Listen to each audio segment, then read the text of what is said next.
your show. So without further ado, here's what's coming up tonight. Good times. It's show number 3, and that's exactly how many keepy-uppies Pogba managed in his Manchester United press conference. He was rubbish. Can you do better? We've got Speedo Nick from Everton. Speedo, Speedo, Speedo, who'll be wearing his budgie smugglers. Yep, that's right, he's smuggling a budgie all season, and it's all for charity, mate. He's wearing them tonight. I cannot wait for that. I'm really genuinely looking forward to seeing Speedo Nick smuggling his budgie. We've got fans from the mighty Tottenham Hotspur, and I'll be asking them why all their talent scouts have left. Representing the South Coast, we've got fans from Bournemouth who have defied Southern Rail just to be with us here tonight. And we'll be trying to get a hold of someone from Southern Rail so that we can find out where our Southampton fans actually are.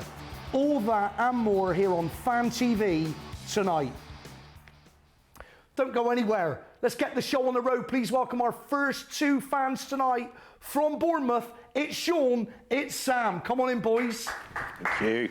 Hey Sean, how you doing, buddy? Oh, yeah, nice to meet you. Sofa. Hey Sam, how you doing? Very good. Welcome. Thanks for coming on to the show. How you feeling? Right. Good, good. Looking good. Do I detect an accent there, Sean? Yes, 9 years in New Zealand, Justin. You're a Kiwi? I am now. I've got the passport. Have you really? What, dual citizenship? Yep. Or... Oh, really? Yep, so I've been there 9 years. I live in Wellington. I've never been there in my life. They call it God's back garden, don't they? Is it that beautiful? Stunning. Why'd you go over? Not a big fan of England, so I wanted to leave. Oh, what? And, no, it's fine. It's all right. But yeah, there's no one there. Space. It's chilled out. It's relaxed. Suits me. Wellington is that North or South Island? It's bottom of the North Island. Okay. Yeah, capital city. Much football going on over there? Yep, we've got a team in the Australian A-League, which is the Wellington Phoenix. So I go and watch that, and it's not the same as English football, but yeah. The away fans, because they've obviously come over from Australia, there'll be like 2 or 3 of them. It's brilliant. And I tried to get, you know the song we always say, you could have come on a taxi or something like that. I tried to get, you could have come on a kayak. See? I thought it was funny. No. Well, I like it. It works for me. Didn't work.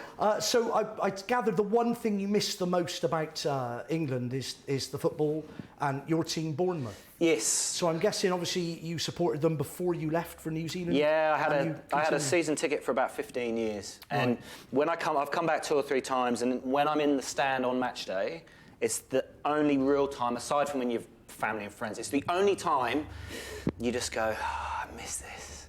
Because you can't replicate the attitude and the atmosphere and all that kind of stuff. Sure. It's just not the same. How many, or when was the last time you actually saw your team play live? I was here last year, so I managed to come over for the Premier League debut season. So I saw the game against Sunderland and Leicester.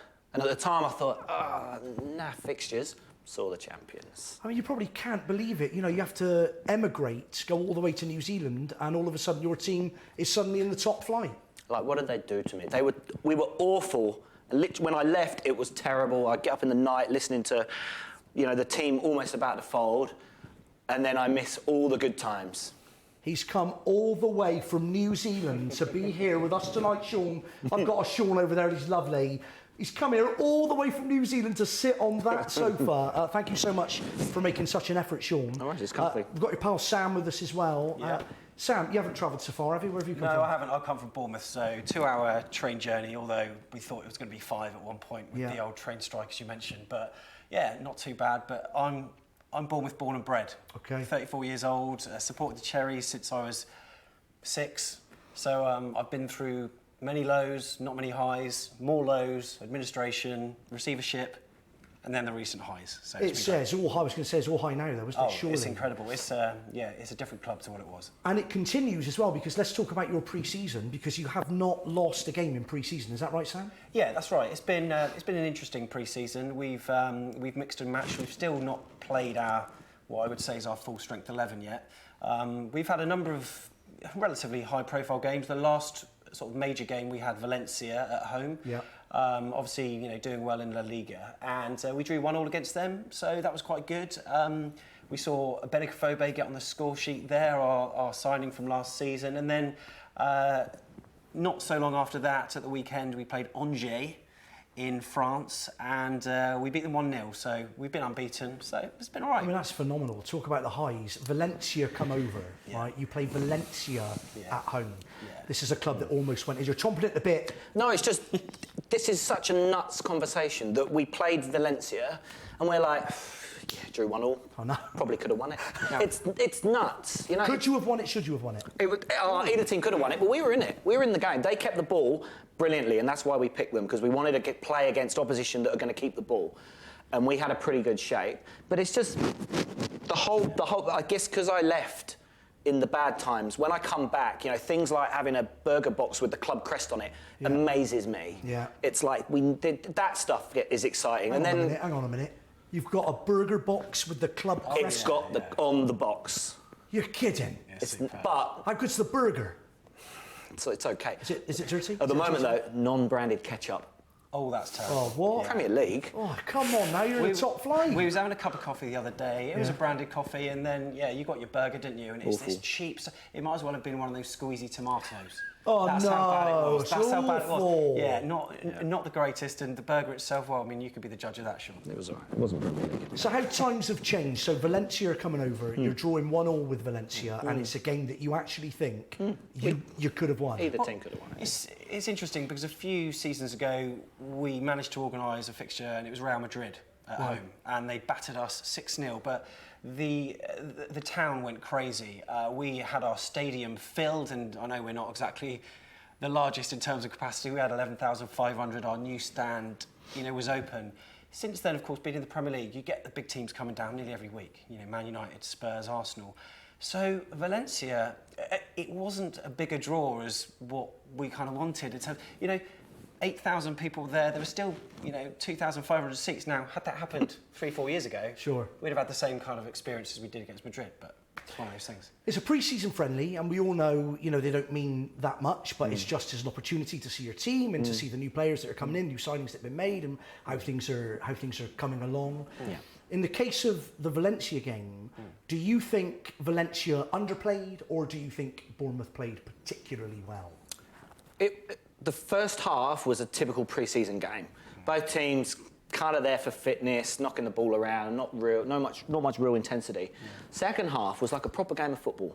And they went at us, we went at them, there was chances, the crowd started getting up, which in a pre-season game is good, because normally you just sit there and you politely clap or whatever else. It was a good game of football, and we competed. We didn't play our strongest side, they probably didn't play theirs. Yeah. But it was a good enough showing, and when you've got some of our new players having a run out, it was a real good chance to see, in particular, Ibe, Aki, Lewis Cook, and Brad Smith, our new signings. Okay, so let's talk about the new signings. So Ibe, aged 20, and you bought him for 15.3 million. From where did he come in from? Liverpool. It was Liverpool. It's Liverpool, right winger, 15.3 million, only 20 years of age. Is that money well spent? Is he a good signing? I would say yes, it is. Matt Ritchie served us well on the right wing. He did well even in the Premier League last year. You'll recall that wonder goal he scored at home against Sunderland. He took it down on his chest, volleyed it left-footed, top left-hand corner. Dreamy goal. But his main, I think he had more input in our winning championship season when we won the league. Yeah. And, he scored many goals then, but there were a few things that he perhaps lacked. Pace was one of them. He had a killer delivery with his left foot. It was fantastic, but, it's offset by that. So we sold him for 12 million to Newcastle. Yeah. Spent the that plus 3 million that we got for Jordan Ibe, who is a talent. A lot of Liverpool fans have tweeted us, because we do a podcast together, myself and Sean, which is called Back of the Net.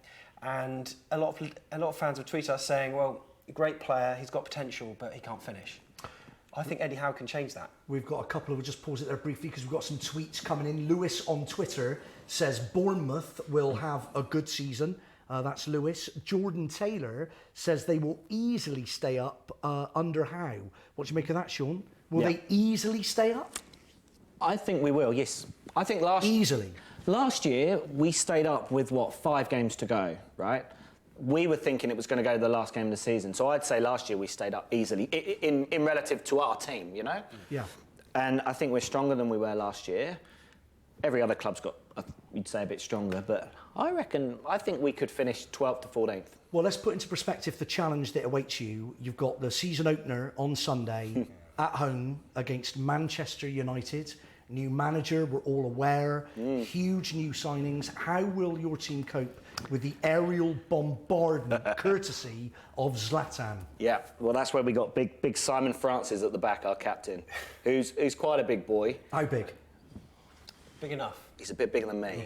Yeah. I'm fairly About big. 6'4", 6'3", 6'4". Yeah, he'll be big enough. I mean, last time Jose played in the Premier League was with his Chelsea side, and we beat them 1-0, and then he got sacked. So it's kind of fun that his next game in the Premier League, he's up against us again. And we've learned so much over that last year. And again, this is all crazy conversations because we're just little Bournemouth. But we're like, United at home.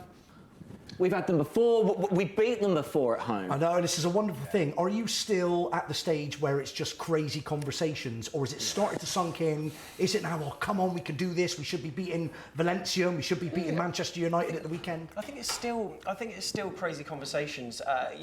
We were put in our place a number of times last season. Yeah. Spurs came and walloped us, Manchester City and Arsenal. So we're realistic in that we are maybe in the same league as these, but the Premier League is leagues within leagues. Sure. And we are still in the bottom of those leagues.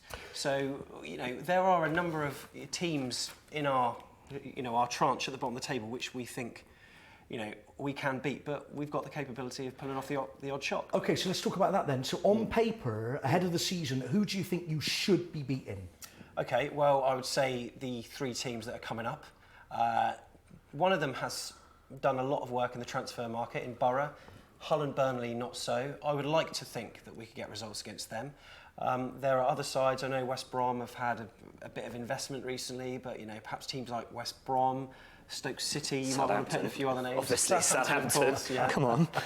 And but if we manage to put in the odd shock like we did, we beat Chelsea at Stamford Bridge, a week later beating Manchester United at home. If we could do that and just grind out these results against the teams that I've mentioned, then we've got a good chance. You beat them at home last season. Will you beat them at home this season? First game this coming Sunday. Yes. They're going to be pumped. They've got a big new sign. They've got Mourinho. But Zlatan's going to come down to little Bournemouth in front of 11,000. He loves the big stadiums and the big crowds. Who knows how he's going to react in front of our small stadium, close-knit. The crowd really get going. The noise when the crowd gets going is nuts because we're so small. Yeah. Who knows? Like they should, on paper, they should thrash us. But on paper and on the club's football history, we shouldn't be in the Premier League. But we are. And last year, we did that and we competed. This year, it's like, if we do the same again, if we just stay up, it's still a success. But knowing Eddie Howe and the way he runs it, he always wants to see us get better. So he will want to see us 15th or above. And do you think all the pressure, of course, on Sunday will be on Mourinho? Do you think that's going to work in your favour? I think so, especially he's got something to prove after last year. Because it was after the Chelsea match where we beat them 1-0 at Stamford Bridge. I'll mention that again.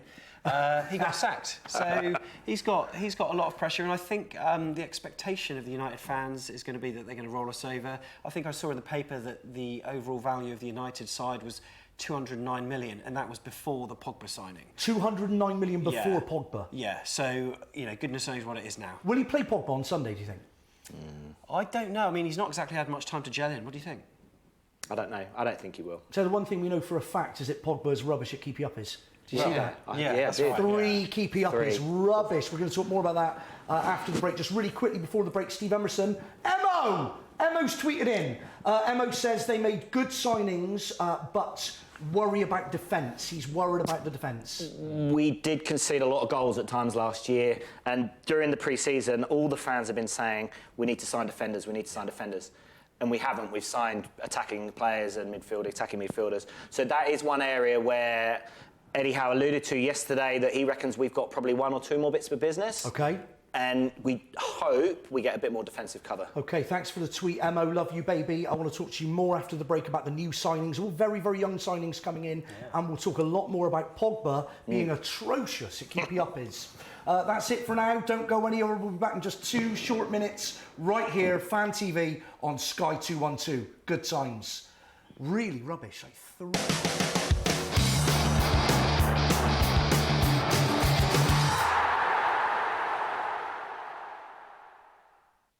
Right now, there's an amazing deal on super reliable BT broadband. Join today and get a massive 67% discount. It's £5 a month and a 12-month contract. You'll get a super reliable Wi-Fi connection. And when you're out and about, you can connect into the UK's largest Wi-Fi network for free. You can also get a £75 BT reward card when you sign up online by the 4th of August. Get BT broadband for £5 a month and on a 12-month contract.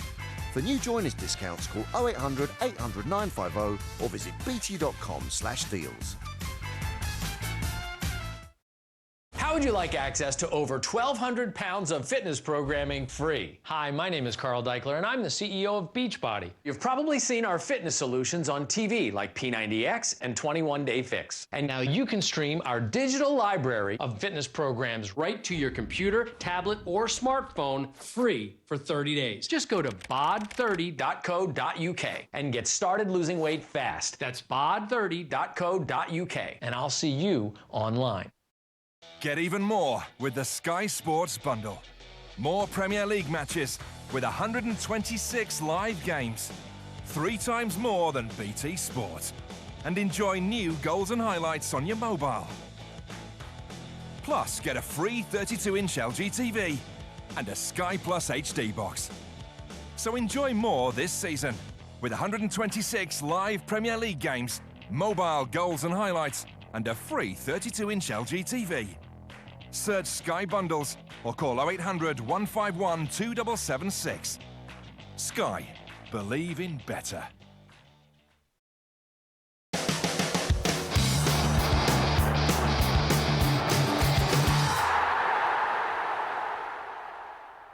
Welcome back to Fan TV. We are live all the way till 10 p.m. on Sky 212. We're on Facebook Live. We're on YouTube. Tweet us if you're with us. Got a great response so far from the Bournemouth fans on Twitter. Keep those coming in at FanTVUK.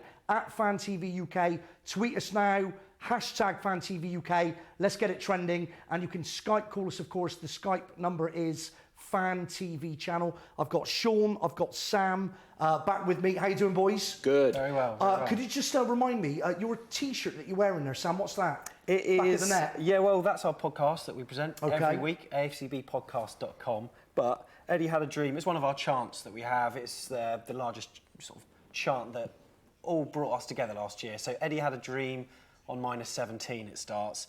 That's referring to in 2009 when we started the League 2 on -17 points and then managed to stave off relegation. Can you sing it for us? Is it clean?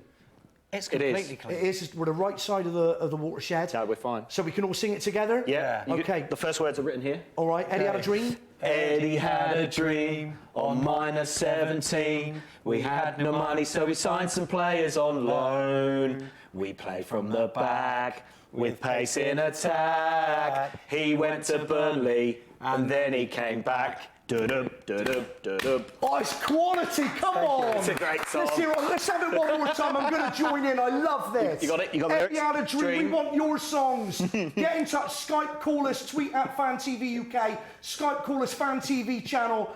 We want to hear your football songs. Let's hear Eddie Had a Dream one more time. Ready? I love it. Ready? Eddie had a dream on -17. We had no money, so we signed some players on loan. We play from the back with pace in attack. Yeah, He went to yeah. Burnley and then he came back. Du-dub, du-dub, du-dub. I love it to the tune of Sloop Jumping by the Beach Boys. It's Eddie Had a Dream, back of the net. That is quality. I love It's a it. great I song. actually love the way you're doing that with sign language. He went to Burnley, but then he came back. As that if is- players didn't know. I'm loving the finger. Give us that finger one more time, yeah. you cheeky boys.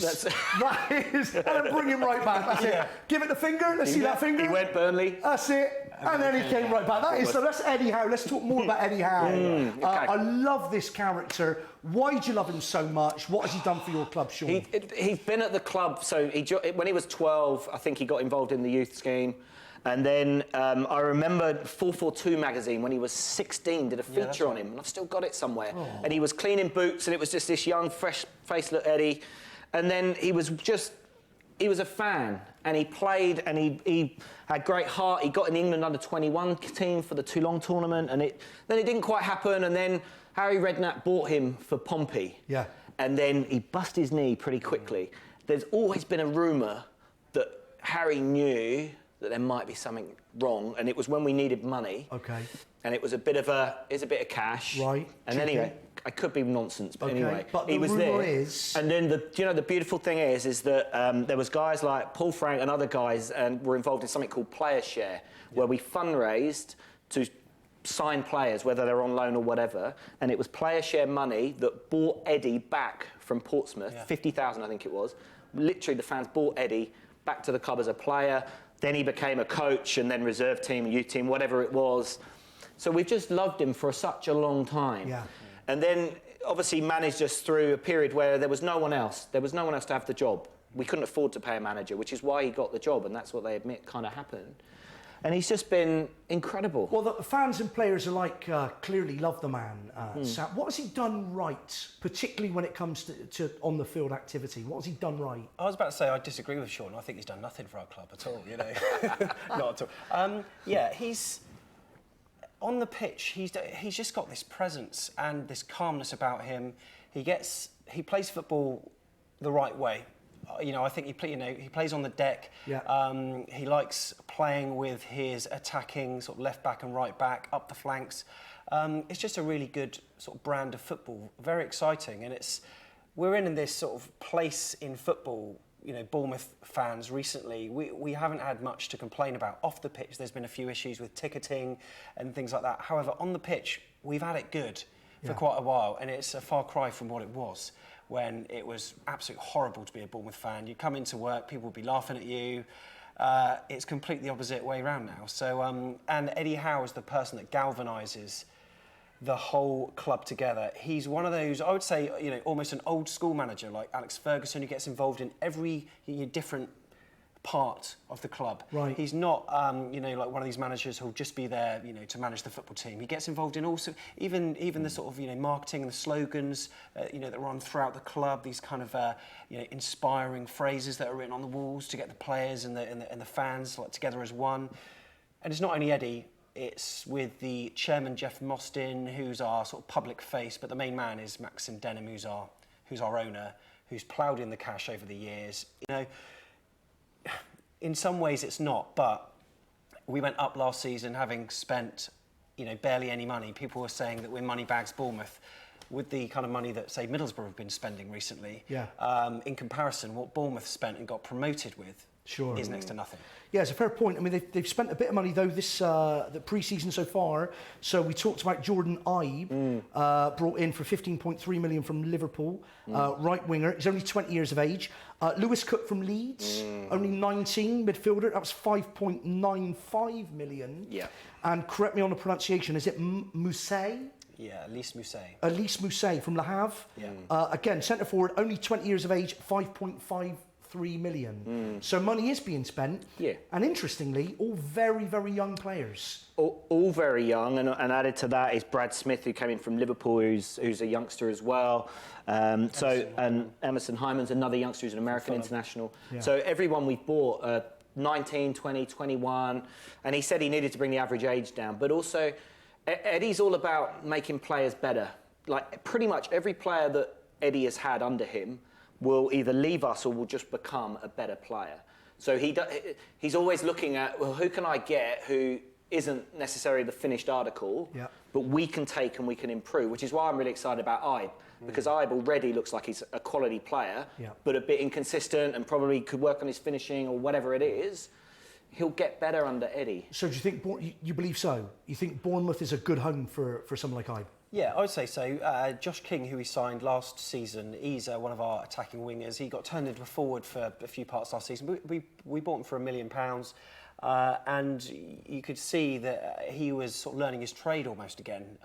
And like Eddie's just made him into this unstoppable player, and he ended the season on a right high, didn't he? He did, but partly as well, though, is that going back to Eddie and his coaching style and that kind of stuff, he's very methodical and he has systems. He loves Guardiola. Yeah. So he studied how Guardiola at Barcelona, all their training pitches are all grids. Yeah. Right, so there's these separate grids, and it's when the ball's in this area of the field, this is where you should be and this is which line you should be on.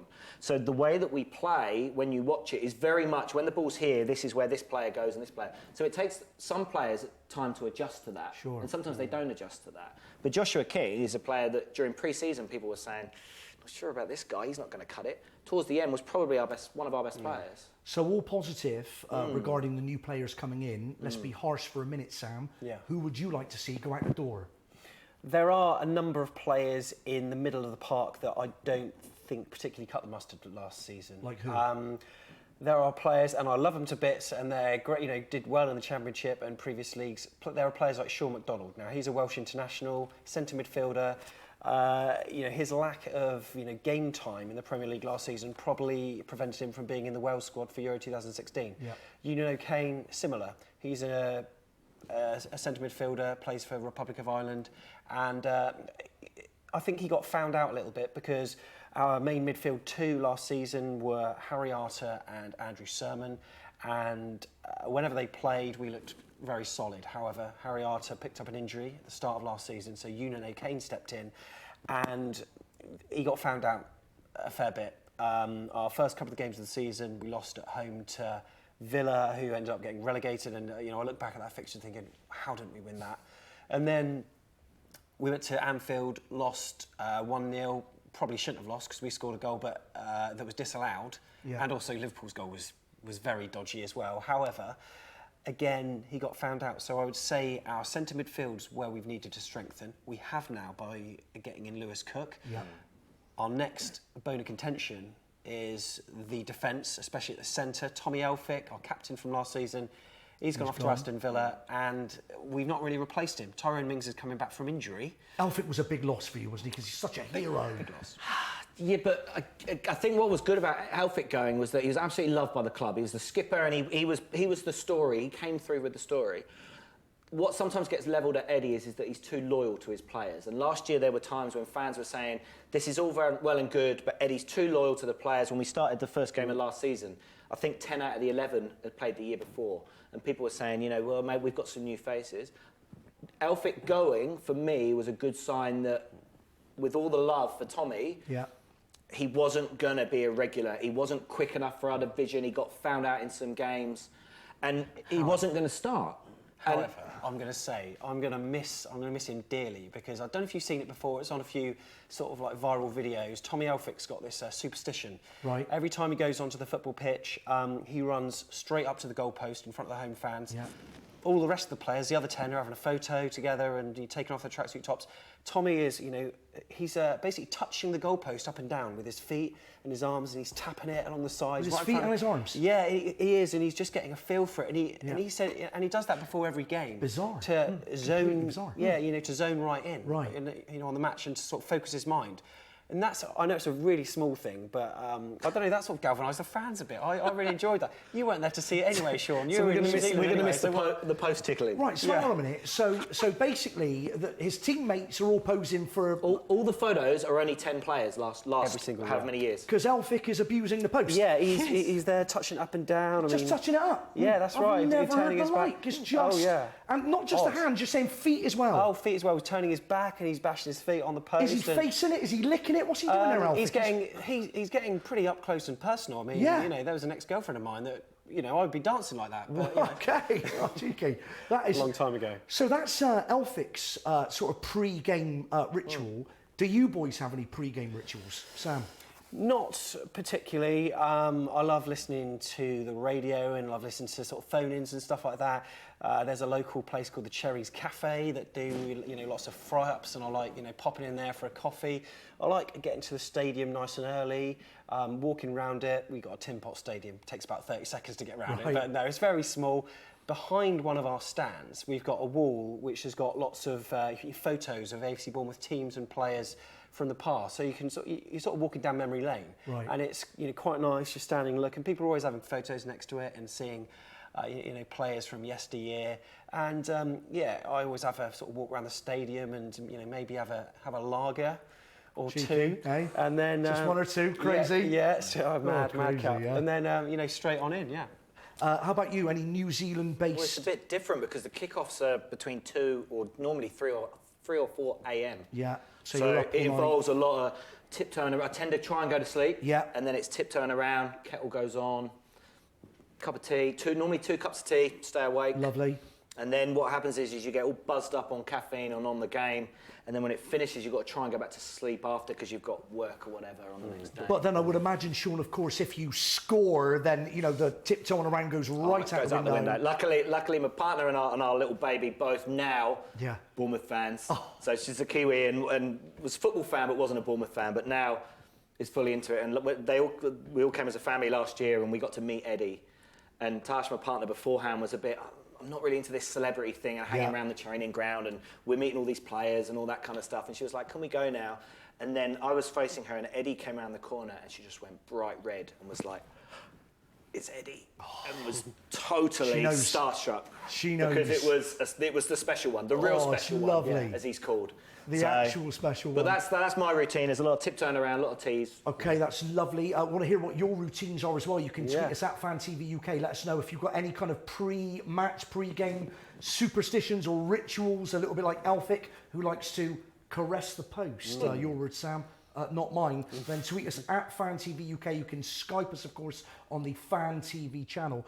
Let's talk Keepy-uppys, because you'll be facing Pogba on Sunday if he is in the starting lineup. The new Manchester United £89 million man, one of their most expensive signings, who is rubbish at Keepy-uppys.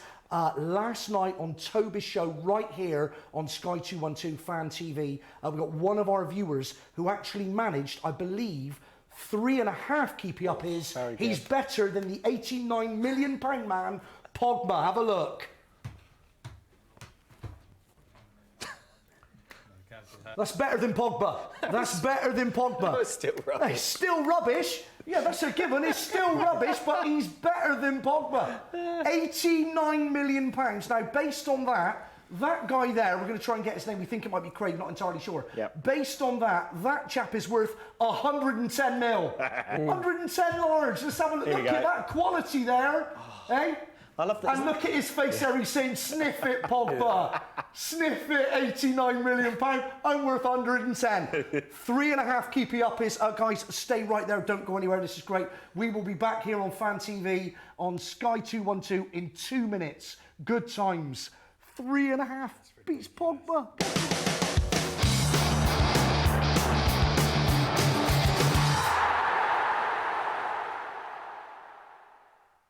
Get even more with the Sky Sports Bundle. More Premier League matches with 126 live games. 3 times more than BT Sport. And enjoy new goals and highlights on your mobile.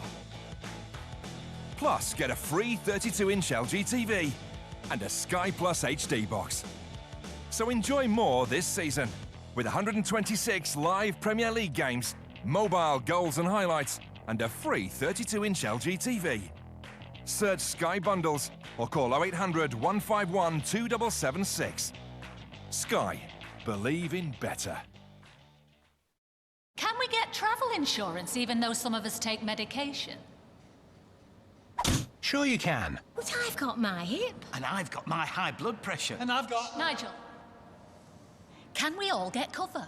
Sure you can. StaySure specialise in travel insurance for pre-existing medical conditions. So can I go scuba diving then? Sure you can. Our policies cover all kinds of activities. Yes! Call us now on 0800 054 2256 or go online to staysure.co.uk and quote TV offer to get 10% off the base premium of all policies.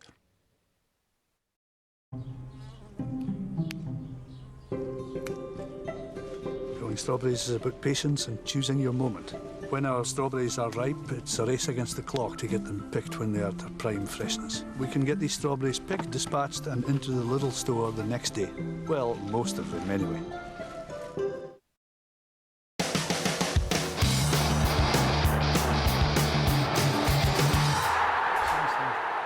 You're supposed to be smuggling the budgie. We're not supposed to see the budgie fly. Welcome back to Fan TV on Sky 212. We're live all the way till 10. We're on Facebook Live. All right, Sean, thank you. And we are on YouTube. Guys, Sean and Sam, they're still with us. I'll be coming back to you shortly. But first of all, we've got another Skype call. Who's on Skype? Is it Michael? How you doing, all right? Hey, Michael, can you hear me, bro? Hey, brother, how you doing? Yes. Michael, where are you Skyping from? Skyping from sunny Bournemouth, of course. Oh, lovely. We all wish we were there. How's it going down there? Yeah, good. Very excited for the new season. I enjoyed the summer sports, but as the guys on the sofa there know, the cherries are where it's at. Well, you must be excited because you haven't lost a game pre-season. You drew at home 1-0 to Valencia. How good is that? Yeah, good results. I mean, I've been watching you guys talking, and Sean and Sam have been describing our performances in pre-season. No fans really put a great deal of stock in what happens in pre-season, but you'd rather go undefeated than not. Of course. Yeah, I think I'd like to echo what they said about it wouldn't have been that long ago. We'd have struggled to have enough seats for a friendly against a team like Valencia, but now it's just like the kind of, well, blasé, but as a fan of quite a few years standing, I still feel the unconfined glee at the prospect of having another Premier League season. Michael, you've been listening to Sean and Sam's comments. Have they said anything that you disagree with? Well, nothing that I can think of. I enjoyed the singing earlier. That was really impressive. Oh, come on, do you want to join in? Michael, let's do it one more time. Come on, join in. Let's do it one more time. Well, Michael, you lead us. You lead us, Michael. We'll follow you. 2, 3. Eddie had a dream on -17. He had no money, so he signed the players on loan. We played from the back with pace in attack. He went to Burnley, and then he came back. That is quality. Just let me see that finger one more time. He went to Burnley and then he came back. That is cheeky. It's my favourite part. I love it. Michael, the boys were talking during the advert about, now, not my words, Sean, your words, about your tin pot stadium. How do you feel about that? Changes need to be made there, surely, at some point, if you're going to remain in the Premier League. Yeah, well, as I'm sure the guys know, there was a fans forum on the local radio last night where they talked about the stadium development. In fact, it was the first question. And it sounds like there is a bit of a standoff between the owners of the stadium, called Structerdine, and the owner of the football club, Maxim Demin, regarding the buying back of the ground. I think up until about 3-4 years ago, we had a right to buy it back for about £4 or £5 million. That was when the thought of £4 or £5 million was just beyond our wildest dreams. Now that's all changed, but so is the attitude of the landlord. The right to buy agreement ran out and the price shot up. So I think at the moment they're in negotiations. He's probably asked for some ridiculously Paul Pogba level amount of money for the stadium. We're not prepared to pay it at the moment. But yeah, we need a bigger stadium. But, you know, fortunately, as we've proved the last few seasons, it's not the amount of seats you got that get you points. It's what happens on the pitch. Absolutely right. So what's the word then? What's the rumour then, Michael? Will that new stadium come? You're going to move? You're going to build? What's going to happen? I don't know. I live a mile from the stadium. Obviously, I've been going there my whole life. I'd find it very difficult to accept a move, but at the same time, the reality is it could happen if we continue to have success. We're in an area, the stadium, which has got quite a lot of space around it, but most of it is public land, which is protected by various bylaws and planning permissions and so forth. So although there is room to expand, there'd be an awful lot of red tape to get through. So that could be another reason why we might have to move. But one way or another, yeah, we need more seats at the stadiums. It builds the fan base as well. And, you know, I mean, hopefully we'll be in the Premier League for as long as possible. But it wasn't that long ago, 2 or 3 seasons, we were thinking, well, we'd just like to establish ourselves in the Championship. But even for that, I think we were maybe the smallest or the second smallest stadium after Rotherham. So it's an extremely small ground. And fortunate enough to have a season ticket, but I know loads of people who hardly ever get to see a game. I saw quite a few people at the Valencia game who I know just saying, well, this is the only game we're going to see this season because we just can't get tickets. We're just a little bit of interference. We're losing you slightly, Michael, but just stay with us if you can, brother. Let me just ask you about the big game on Sunday. It's the opener. You've got Man U visiting. Obviously, they've got a new manager. They've got some big new signings. They've got an £89 million man in the form of Pogba. How are you going to be able to cope with all of that? What are you going to do? Well, I've luckily got a solution to that because I received an email today from the club saying that my son will be one of the flag bearers. Who's going to be... Say that again, mate. It'll be a flag bearer. The kids hold flags when the players come out onto the pitch. Right. And my son's going to be one of those. And so I've given him a list of players that I want to kick as they walk past him. Ibrahimovic. Oh, that's lovely. That's quality. Very well played. So, Michael, very quickly, mate, sorry, because the signal's pretty bad. Who's on your hit list? Who do you want to see get kicked? Pogba, Mourinho, Ibrahimovic, Rooney. There's probably a few others I've forgotten about, but anybody in the Man United shirt is absolutely fine. Right, so pretty much you want to see the entire Manchester United team getting kicked. It's all of them. It's a lot of responsibility, but I think he can cope. All right, that's quality. Thanks, Michael. Let's see that finger one more time, mate. Let's see that cheeky finger. That is lovely. Thanks, Michael. It's quality. Let's hear it. Stuff, Michael. Thank you. We've got some superstitions on Twitter. This is lovely. Johnny says he has a coffee and a bag of minstrels before every game. That is lovely, Johnny. Thanks for that, baby. Lewis has a hot dog pre-game. That's cheeky.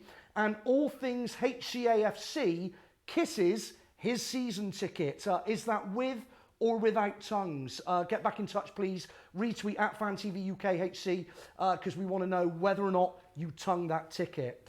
Steve has a can of Carling every game. That's quality. Keep your tweets coming in. Is it just the one can of Carling, Steve? Please get back in touch. We want to know if you're tonguing the ticket and is it only just one can of Carling. Keep those tweets coming in.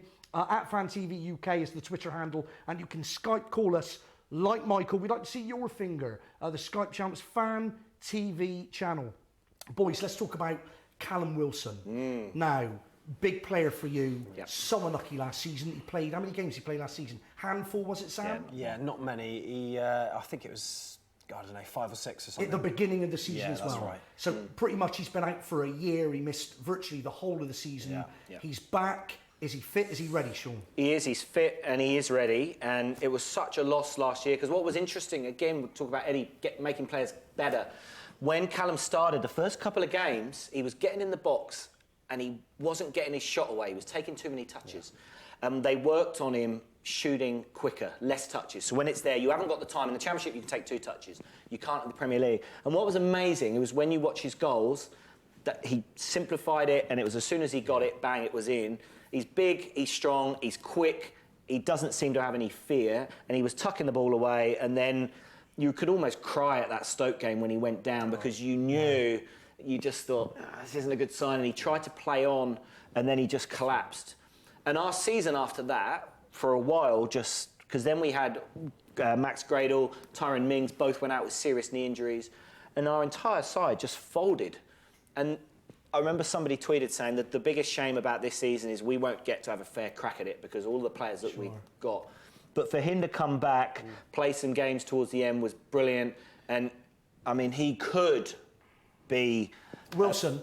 He could be a 15-goal plus striker. Well, he's big, he's strong, your words, he's dynamic as well. Sounds like there could be a song in that. Have you got a song or a chant all lined up for him? Well, his chant is Lewis Grabban, who was our goal scorer before we sold him to Norwich, and then we got Callum Wilson. And we took the name, Lewis Grabban went, Callum Wilson's name took over. Yeah. What's awkward is we then re-signed Lewis Grabban, and he's on the sideline as a sub, and they start the song, and it gets to the words... Who's this Callum Wilson fella? Yeah, that's right. Awkward. Oh, it's a hot mess. Imagine that in the changing rooms, in the showers. Absolutely. So what are you going to do, Sam? You working up something? We should. Well, we've often said on the podcast, can we try to get some chants going for various players. Certain players, I feel really sorry for because they're ever present and they're brilliant players. Andrew Sermon in midfield played every minute of every Premier League game last season. I think in the stats he ran further than anyone else in the Premier League for any club because he's got such a shift, but he's got nothing.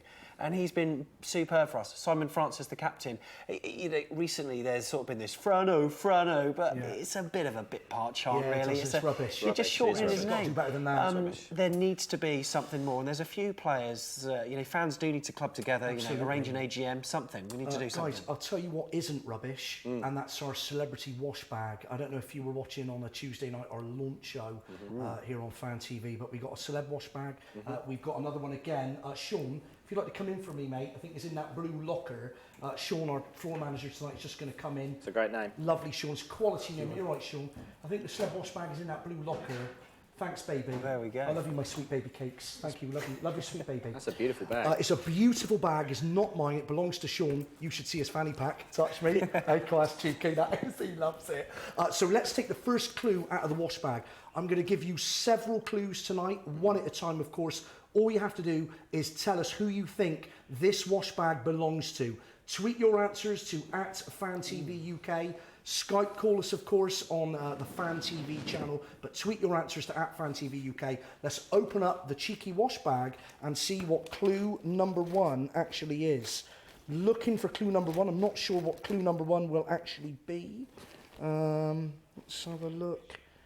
Oh, and we've got clue number 1 is actually some cotton wool. This is interesting, and I don't know what it is about cotton wool, but whenever I see some cotton wool like this, it just makes me want to do this. As you do.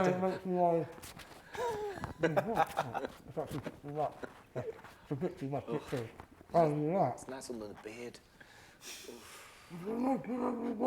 That looks beautiful. You come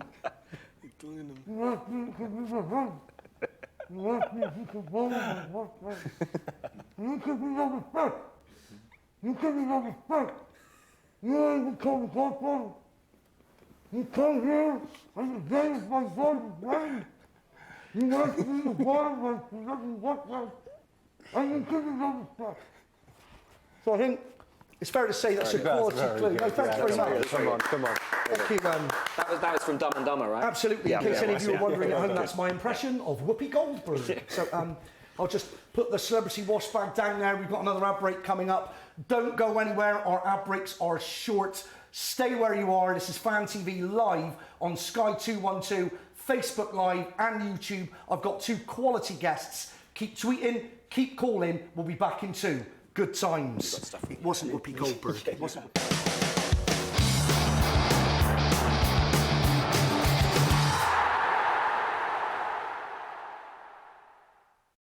Right now, there's an amazing deal on super reliable BT broadband. Join today and get a massive 67% discount. It's £5 a month and a 12-month contract.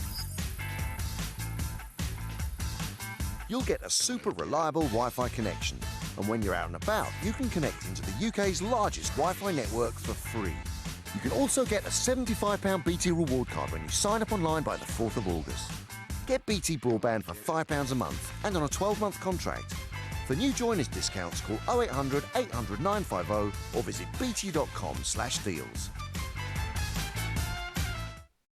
How would you like access to over 1,200 pounds of fitness programming free? Hi, my name is Carl Deichler, and I'm the CEO of Beachbody. You've probably seen our fitness solutions on TV, like P90X and 21 Day Fix. And now you can stream our digital library of fitness programs right to your computer, tablet, or smartphone free for 30 days. Just go to bod30.co.uk and get started losing weight fast. That's bod30.co.uk, and I'll see you online.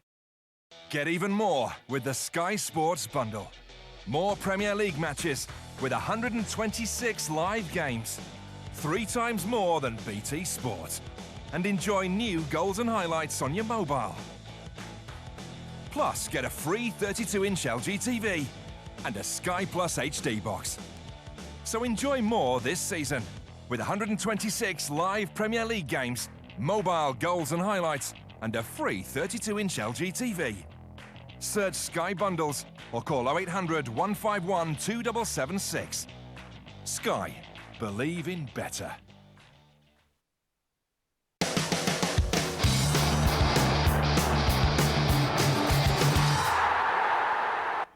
You come here, you're smuggling a budgie. You're smuggling a budgie. You don't even shake my hand. All right. Welcome back. Welcome back to Fan TV live on Sky 212, all the way till 10 p.m. Tweet us at Fan TV UK. You can Skype call us on the Fan TV channel. I think we've got a Skype call right now. We spoke to him on Tuesday night. He was sensational. I had to have him back as I get the cotton buds out of my mouth. The clue was Naples, by the way. It's the Celebrity Man bag. The clue was Naples. Ginger Luke's on Skype. Luke, are you there, baby? Of course I am, baby. Oh, it's Ginger Luke! It's Ginger Luke! Oh, Oh, Luke, thank you so much. I love speaking to you on Tuesday night. You were sensational. What happened last night? Your side lost 3-1. Aston Villa, of course, in case you didn't know. What went wrong, Ginger Luke? To be fair, the first half an hour of the game, we got going, we shut it down. But after that first half an hour, we were 1-0 up and we allowed Luton to get back into the game, which we shouldn't have done, really. With teams that are playing in League Two, you need to shut them down quickly. You need to get 3-0 up before half-time. We made a few changes at half-time, but that's when it went all tipped up, if I'm being honest. At half-time, that's when it all went wrong? Yeah. So what, did you lose it in Did you lose it in the dressing room? What happened? We made a few changes at half-time. We brought Alan Hudson on, as I said Sunday, probably one of the worst left right-backs I've ever seen. You're not a fan, are you?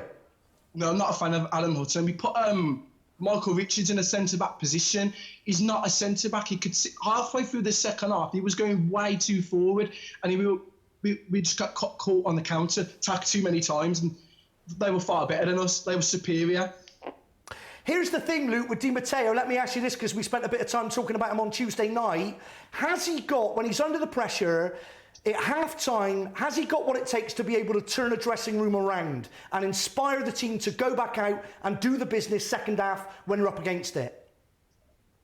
When we were up against the cocky, he's definitely got it, because we were up against the timers yesterday. He's definitely got it in the dressing room. If what happened Sunday, we went out there that second half and we were unbelievable. He's definitely got it, but we didn't play our strongest team yesterday. And players like Alan Hutton, Michael Richards, Ayew was a bit poor for me, which is unusual. Alan and Michael Richards, they need to go. We need to shift out the bad breath. They were terrible. Well, it's a big thing to say, Luke. I know it's very early doors, but for your money, would you like to see Hutton leave? Yeah. Who would you replace him with? There's not many good right-backs in the Championship. They're all in the Premier League, but there was someone from Wolverhampton Wanderers, I can't say, Dominic Iorf or something like that. I can't say his name properly, from Wolves. But he's a great player. So we need someone young, fresh, quick that can fill in that right-back position, because the left-back position, we've got Jordan Amavi for that. He came on, he did all right yesterday, but we just need to fill in that right-back position. Otherwise, teams are just going to walk all over us. Sorry, Luke, he scored your goal for you, didn't he, Jordan? He scored your one goal. He took his goal well yesterday, but it was a bit quiet for me in that second half, went really quiet. You lost the game 3-1. I'm sure I don't need to remind you of that. You also scored an own goal. Who was responsible for that mistake? Well, it's Joris Sakura that scored the own goal. You might as well put him in a Luton shirt. It was a great finish. Oh no! Luke, what changes need to be made? What can you do in time for your next game? We need to play the same team that we played Sunday against Sheffield Wednesday. I think that was our best team. But we had Rudy Kickstead came on in the second half. And the first half, we were crossing balls in the box, which I don't understand. When you've got a tall player like Rudy Kickstead, you need to play to his strengths, which is in the air. He come on, he was nowhere to be seen. He didn't even look like he was playing. I feel sorry for the poor bloke, if I'm being honest. Give us one positive from last night's game, in your opinion, though, Luke. What can you take from it? We scored a goal. They scored a goal. They did. You take that. You take that any day of the week, Sean. Ginger Luke, I love you with all my heart, baby. Will you come back on and maybe speak to me next Tuesday? Of course, baby. I love you, baby. It's Ginger Luke, everybody. Oh, it's Ginger Luke. Oh, sickener for him last night. Of course, they lost 3-1. No one loves it when their team loses, but there's always positives to be taken from any match, surely, isn't there not, Sean? Yeah, but is that Villa being, we're a big club and we've dropped down and we're playing Luton, and do you know what? Let's just play our reserves because we're better than them. Well, maybe there is some of that, and maybe we could get Ginger Luke back on. We can ask him that very question. So, do you think Aston Villa haven't quite come to terms with where they are? Is that their essential problem? I think it takes time to adjust. And the thing is, Championship's brutal. It's a real hard league, competitive league. We found last year, teams did take us for granted. When we went to Chelsea, and I know Chelsea were going through all that trouble, and we turned them over 1-0. I think they'd only had 3 days to prepare or whatever it was, and they would have spent all their time in Europe, whatever they were doing. they took us for granted and we picked up the points. And maybe with Villa, they got dropped down, and maybe that's what's going on. Yeah. Because it's going to shake you, isn't it? When you're relegated to the Championship from the Premiership, it's going to take you a certain portion of the season to get your head around the fact that, oh my goodness me, we're not in the Premier League anymore. Yeah, that's right. And I think the Championship was such an exciting league, not just because we won it even the season before where we finished 12th or whatever it was. It is a really, you've got massive variables, like there are teams like Burton Albion that just got promoted from League One at the Pirelli Stadium, very small stadium. Then you've got 50,000 people at St James's Park. So it's an exciting league, but I think the sheer fact that there's teams that are, playing at places like Villa Park, St James's Park, it's a carrot dangler to cause an upset because you're playing a big side. So it's going to be very difficult to get used to it for a lot of the players, but hopefully they can pull through. Just a final question for you, Sam, briefly. If the big sides took you for granted last season, do you think they'll make that same mistake this season? Will Man U make that mistake against you on Sunday? Manchester United won't, partly because of Jose Mourinho. Obviously, he knows all about us from last year, being Chelsea manager. People will know what we're about. My fear for this season, if there is one, is towards the last quarter of the season, Bournemouth were getting found out. There were matches where we thought, right, Stoke City at home, we can do this, we can beat them. That's one of the teams that's in our sort of, ballpark that we can get a result over. Ended up losing, I don't know, it was a 2-0 or 3-1 or something. No, 3-1 it was at home. And we did get found out. We need to have a plan B. A lot of people on Twitter, one of our followers, Phil Watkins, always says there's no plan B. I think Eddie definitely needs to have that this year. Is there no plan B? Is he right? I think there is this year. The problem was last year is that we played pretty much 4-4-2, like 4-4-1-1 kind of thing. And when we played the big guns, we just got totally bossed in the middle of the park. So Spurs came down and just ripped us apart. We scored after 50 seconds, and then that was it. They scored 5, and we got absolutely thrashed. What was interesting when we played Valencia is you're starting to see now, we're starting to play with 3 in the middle sometimes. And then what you've got is you've got your 2 holding players and 1 in front. But then at some point, they would all sit and make us really tight and secure. So when we talk about, well, our defence is weak because of our centre-backs, I think a lot of the time we were exposed because we just didn't have anyone in front of them.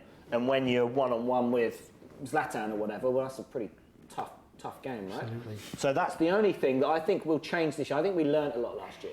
Sean, Sam, before we go to a break, could I please just get that awesome song one more time with the point, because it really pumps my nads. One more time. Eddie had a dream on -17. We had no money, so we signed the players on loan. We play from the back with pace in attack. There you go. He went to Burnley and then he came back. That's the best bit. Sean and Sam, thank you so much. Thank you so much. Please come back, boys, anytime. Lovely having you on the sofa. Let's go to the wash bag. Let me just remind you of the first clue that we had from the wash bag. Yes, it was the Naples cotton wool. Let's look for another cheeky clue from our celebrity wash bag. Tweet at FanTVUK if you think you know who tonight's celebrity wash bag belongs to. Following the cotton wool, clue number 2 is a tatty. Yes, it's a potato. It's a rather small potato, but don't read too much into the size of the potato. Just embrace the fact that it is clearly a potato. Clue number 1, cotton wool. I did a Godfather impression. Naples. Clue number 2, a potato. So tweet at FanTVUK if you think you know who tonight's celebrity wash bag belongs to. You can Skype call us like the awesome Ginger Luke Fan TV channel. And remember, also you can you've got to redo the Facebook Live and the YouTube. So just restart it, refresh it. I think that's the word. Yeah, so if you're watching us on Facebook Live or YouTube, you have to refresh, and you have to do that at the end of every hour. I think we've got a tweet. We've got a tweet in as well. Leeds away days says he goes to McDonald's, has a pie, then goes to watch Leeds lose. Oh, yes. Unbelievable. That's Leeds away days pre-match superstition. What's your pre-match superstition? We heard earlier from Sam that Elphick has a pre-match superstition. He likes to caress the goalpost. Somewhat bizarre, but I like it. We've got a quick break coming up. Don't go anywhere. Stay with us here. Fan TV on Sky 212, Facebook Live, refresh, and on YouTube. We'll be back in 2 minutes. Good times. So he's caressing the goalpost, and he's just what he's just.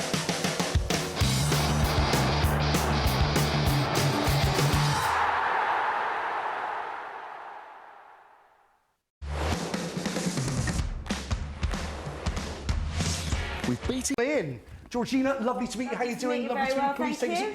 Adam, there you go. Lovely to meet you. Both looking very, very Spursy. Just a little bit. How are you feeling, Tottenham Hotspurs? Good.